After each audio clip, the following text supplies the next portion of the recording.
Hi everybody, TJ Mac Vintage Cards and Nostalgia here. And in today's video I want to start out by shouting out the channel Rated Rabbi. Now Rabbi Dave has been making content for a few months and he has 33 subscribers. Now he typically does 20 to 30 minute podcast style videos. I believe he has a podcast, but he does YouTube videos as well, where he speaks about cards, 80s pop culture, and other interesting observations related to sports and his childhood.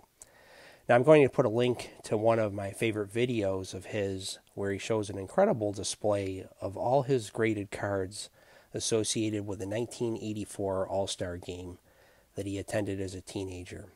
He not only has all the players depicted on 84 Topps cards, but he has the announcers, former players who threw out the first pitch, the MLB commissioner, Bowie Kuhn, and others associated with the game.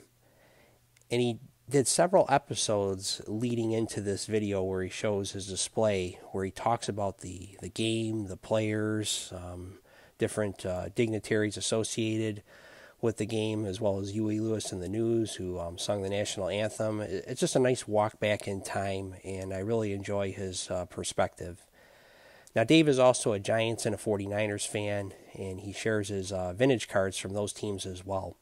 And I think you're going to enjoy his content. Now, in the episode that I'm going to share with you that he had done, he talked about a very interesting concept about how when we add cards to our collection, we are in essence collecting ourselves. Now, he has only recently returned to the hobby during COVID, and he came to the realization that he really wasn't taking time for himself. He was spending time as a father, a husband, and a rabbi, which are all important things. But he also needed some time for himself. He began looking at his childhood card collection, and that rekindled his interest in cards as a way of connecting to the past. It also helped him achieve more balance in his life. Now, David said that it took him time to learn how to collect. Now, when we first got back into the hobby, he said he was more about accumulating than collecting. And over time, he discovered before you learn how to collect and what to collect, you need to learn why you collect. For Dave, he doesn't want the most cards, but rather the most meaningful cards.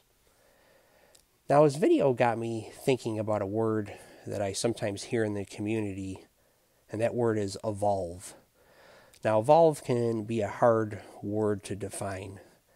However, I believe that within the community, the general belief is that to evolve means to gradually develop over time into something different and then usually more advanced. Now, you sometimes hear it associated with a collector who starts off with modern cards and then evolves into collecting post-war vintage, and then from there further evolves into collecting pre-war. Or it could be a collector that evolves into buying fewer cards but more high-dollar cards. You know, comic cards, or the big boy cards, as Rick at Vintage Oddball Cards likes to call them. Now, in some cases, that would constitute the evolution of a collector. I would agree with that. However, it may not. Some of these collectors may not have evolved much at all, because I think true evolution is when we grasp that concept of collecting ourselves. That question of why do we collect? Now, for me, that is a pretty powerful statement.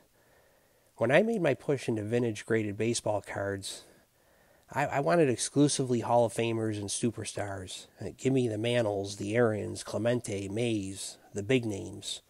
I wanted to put them on my wall and be surrounded by these legends of the game. Now, those are all great players to have in your collection, and they're a big part of my collection. But if I had stayed in that lane and just bought those kinds of players, I wouldn't be collecting myself. How I evolved as a collector is not by buying bigger and better cards necessarily, but rather by buying cards that help express who I am as a person, and by extension, as a collector. Now, I admire my friend Drew from Drew of Vintage Legacy. He is a long-time collector who has evolved into collecting himself. His cards, his displays, and other memorabilia are an extension of himself. He loves a good story, and his collection is a reflection of that. Now, Adam from a Vintage Sanctuary made a comment on a video that I recently did that he views player runs as vertical collections, up or down through the years, and those types of runs give you set diversification within your collection. You just have a lot of different cards of that player from different sets. And he views building a set or buying several cards from the same set as horizontal collecting that gives you player diversification throughout a particular set. Now, I think that's a good way of putting it. Now, my collecting personality is one that wants both a horizontal and a vertical collection within the period I enjoy collecting. Now, I would add to it that horizontal and vertical can apply across sports as well, in both widening and deepening a collection.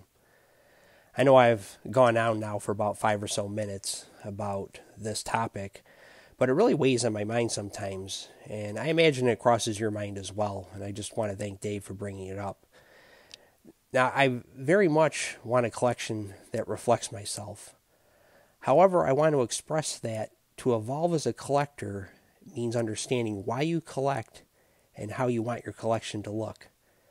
Not to do it for others, to not feel like you need that big dollar card to impress, or to feel you must defend your PSA 3 as the most beautiful PSA 3 ever, or feeling obligated for calling out all of its flaws and almost apologizing for buying it, or to collect something because you feel that it's the next step in your evolution as a collector because that is what others say it is. No, the joy for me is the meaning of the card and what its place is in my collection. Now, these 3 cards I show here today, I just pulled these as really random samples from my collection. These are cards I don't believe I've shown before. If I have, it's been a while ago. The Tion's new. It's a fairly new card. And then the Bonds I had when I put my 69 Topps set together. And there's a 77 Topps Willie Stargell. Just 3 cards that are really reflective of what I love about collecting. These are players that just bring me joy, and I like learning about them. And I just think for my collection, they're a perfect representation. But the 2 cards I'm going to show now are 2 cards that I bought recently when my daughter gave me an eBay gift card for Father's Day. So in addition to buying me that nice Heritage box, she had also given me a gift card. And it just really meant a lot to me, and I wanted to buy 2 cards that really reflect how I like to collect. First is this 1957 Topps Rocky Colavito rookie. And I'll be honest with you, 5 years ago, I never would have bought a Rocky Colavito card. He was not anybody on my radar. And boy, was I really missing out, because he's somebody that I'm just very happy to have in my collection. And I've talked about it before, that was one of my father's favorite players and one of my father-in-law's favorites as well. And I just have that connection there between the both of them, and it's a gift from my daughter. And I thought this was an important card to add to my collection, because now that when I see this Rocky Colavito, I have my daughter to think of, and then both my father and father-in-law, because, again, they were really big fans of his. And I think it's a great looking card as well. I just love the vintage uniform and the advertising in the background. And Colavito was known to have a cannon for an arm, so it looks like here he's about to throw the ball over in a post shot. Just a nice looking card. And then this other card is one that I never, when I say I wouldn't have bought the Colavito, I really never would have bought this card 5 years ago, this Jim Gentile.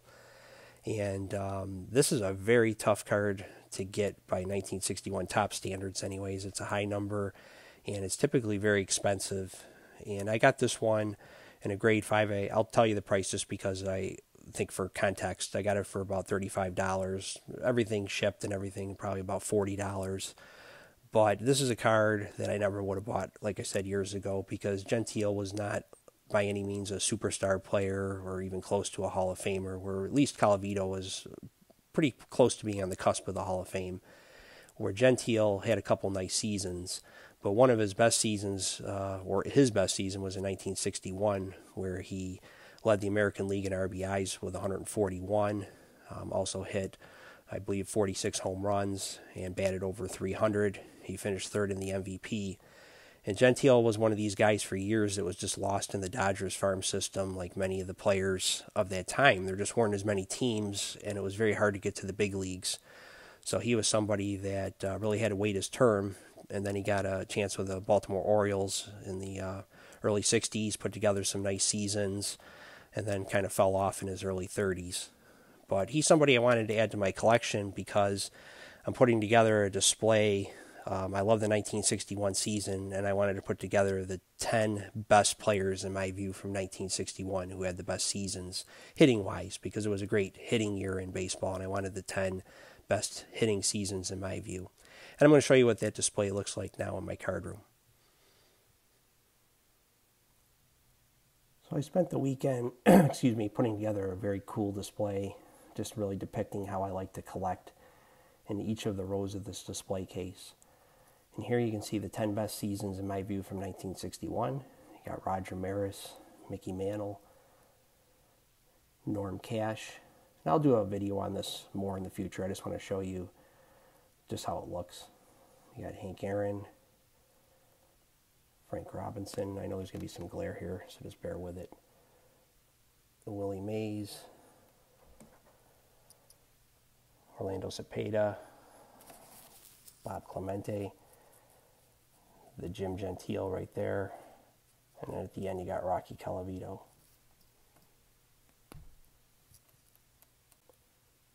In the next row I did the 10 best pitching players from 1968, and or pitchers, probably a better way of saying it. And again, this is subjective, but I like the dichotomy between the 1961 and 1968 seasons, where 61 was the best hitting season of the 60s and 68 was the best pitching.